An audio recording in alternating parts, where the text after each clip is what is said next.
Daytona Super Champs returns to Milton Keynes. 7 new drivers on the grid this weekend. Ollie Hood and Philip Randall on the front row of the starting grid. Row 2 is Lee Whitney alongside Joe Williams. Could be a fascinating run from row 3 as Garrett Berry lines up beside Callum O'Donnell. Row 4 sees Matthew Plum beside Andy Fryer. And rounding out the top 10 on the 5th row, it's Sam Jenkins beside Gareth Baldwin. 11th on the grid is Tom Angier with Barry Weller in P12. Then it is Aaron Hayne in 13th. Beside him is Richard Snow to round out row 7. Carson Franklin and Ross Goulding are together on row 8. And then it's Scott Jenkins and Andy Berry to round out the D-Max grid.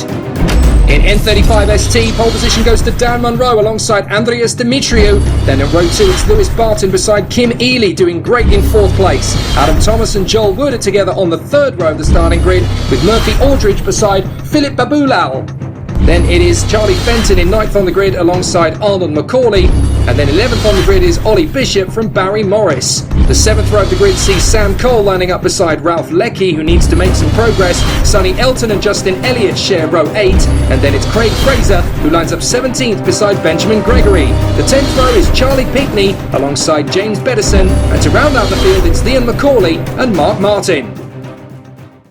Time for the racers to get up to turn 1. It's always hectic in D-Max. Let's race at Milton Keynes. Through to the first corner, and it looks like a pretty steady start. Matt Plum got a good getaway. We're on board with Gareth Baldwin. It's going to get pretty tight as it gets very tricky and slippery. Oh dear, drivers already making some contact as they go through the first chicane. I think Philip Randall was spinning.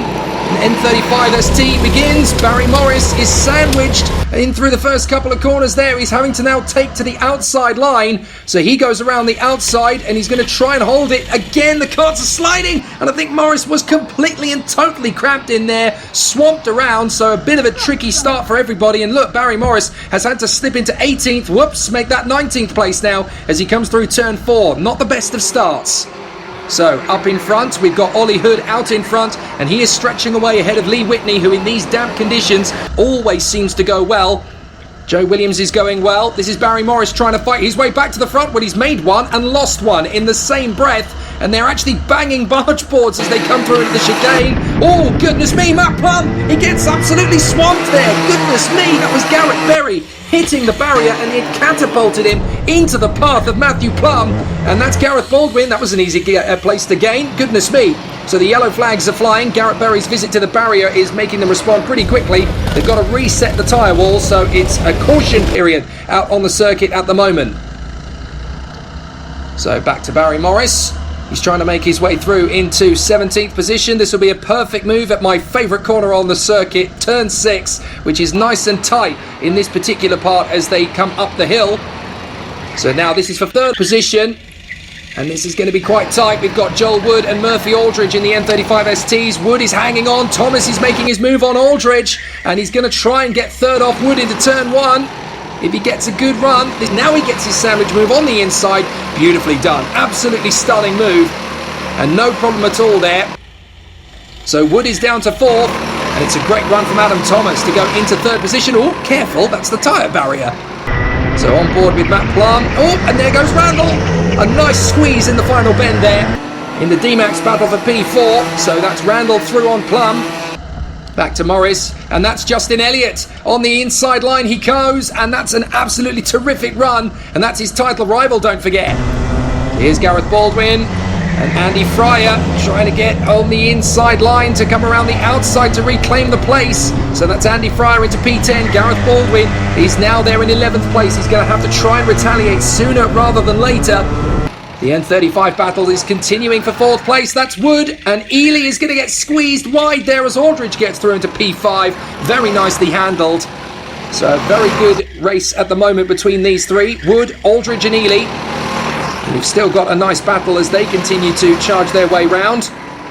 Up on the inside, Ely's going to make a comeback here on Wood. Neither driver prepared to concede, and Kim Ely gets the place. She's made a lovely move there into P5.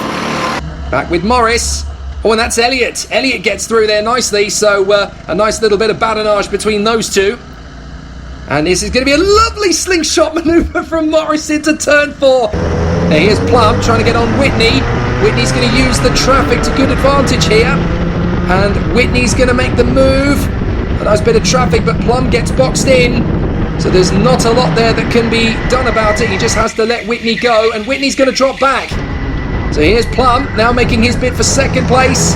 Tight squeeze. And obviously this is where he's going to have his opportune moment. Plum gets through on the inside line and picks off a back marker. He's trying to take on Randall. And Randall is... Oh, Randall's on the grass! And he's spun it into the barriers at the bottom of the hill. Oh dear. All hopes of a decent run there. Oh, and Barry Morris picks up the place there. Now, Ollie Hood has been black flagged. So Matthew Plum, out of all of that, has taken the lead, thanks to Ollie Hood and Angier's black flags.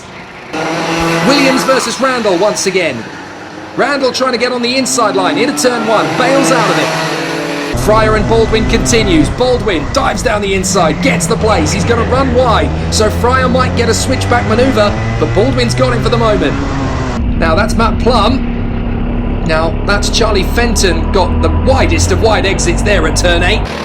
And there is Dan Munro, who is leading very comfortably in N35-ST Lights, but he's never really been challenged in this one. It's going to be a victory for Matthew Plum. He takes the D-Max Lights and the overall win. Lee Whitney is going to cross the line first in D-Max Heavies. Great job. Dan Munro is the winner in N35-ST Lights, and Barry Morris has swept to the N35-ST Heavies despite dropping right back at the start. Brilliant comeback from Barry Morris in fantastic style.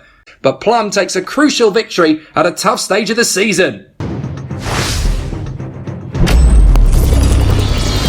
Definitely getting interesting in the championship standings thanks to that race. Matthew Plum taking the win ahead of Garrett Berry despite his little trip into the barriers. 11 seconds back in the end from Matthew Plum. Joe Williams in third place, just a whisker in front of Philip Randall.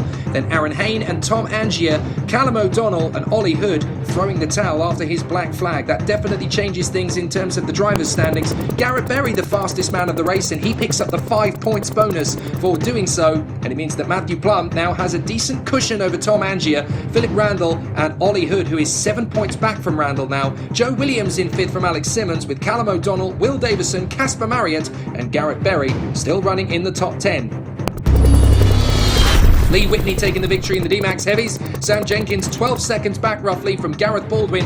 Andy Berry was able to overhaul Andy Fryer from Scott Jenkins. Barry Weller in 7th place from Richard Snow, Carson Franklin and Ross Goulding. Fastest lap of the race? Who else? In these conditions it was always going to be Lee Whitney, who cantered away to the victory with a 5 points bonus. He now has a strong cushion ahead of Richard Snow in the title fight. Barry Weller in 3rd place from Gareth Baldwin. Andy Fryer is still in the mix there in the top 5, so it is still technically a 5-way fight. Stuart Shearman, Paul Julia, Jacob Lewis, Andy Berry and Chris Munro are just grabbing at the scraps of points further back. Now, in the N35STs, it's very exciting now. Ralph Leckie taking the win in front of Murphy Aldridge by only 3 seconds. Sam Cole in 3rd place and Dan Munro in 4th ahead of Adam Thomas and Ollie Bishop, Charlie Pinkney, Kim Ely, Charlie Fenton, Philip Babulal from Joel Wood, Dominic Ingle, James Bedison and Lewis Barton. Let's hear from Dan Munro and Murphy Aldridge. Great first win, really enjoyed it.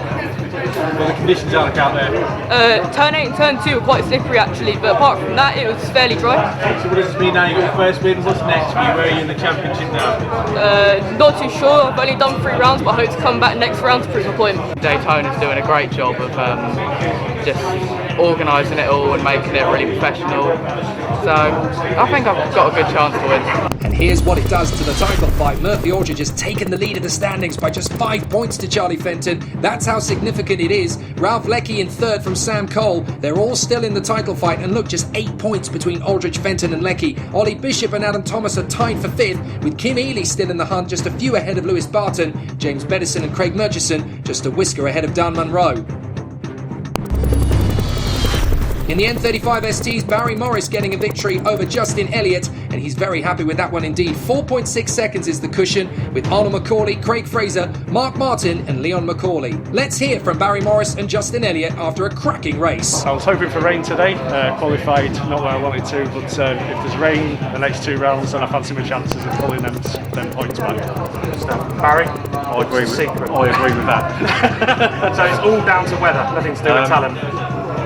I think in the dry we're very closely matched, and we had a great battle out there today. In the wet, I'll just hold my hands up and admit that he's better now. He's worked on his technique this season and found a way that he's comfortable with, and I still haven't quite cracked it yet. So As the season's gone on, he's got quicker and quicker in the wet, and I just can't quite keep up. So when I saw the blue skies today, I thought this could be my day, but obviously with the winter weather coming, the next 2 rounds might well be wet, and I might be looking at his exhaust again. Well, hopefully, or maybe, Justin will give you a few tips. 2 rounds to go, it's wide open still. He said he would after the season's finished, and I don't blame him. Well, best of luck to both of you. Thank you. And keep pushing, it's been scintillating to watch. Thank you very much. So the title fight continues. Barry Morris has the upper hand with 340 to Justin Elliott on 317. Arnold and Leon McCauley are the next men up, with Emmett Cummings and John Donnelly in the top 6. But the fight between Morris and Elliott will be a great way to take us to the closing stages of this season. I'm Jake Sanson. See you next time.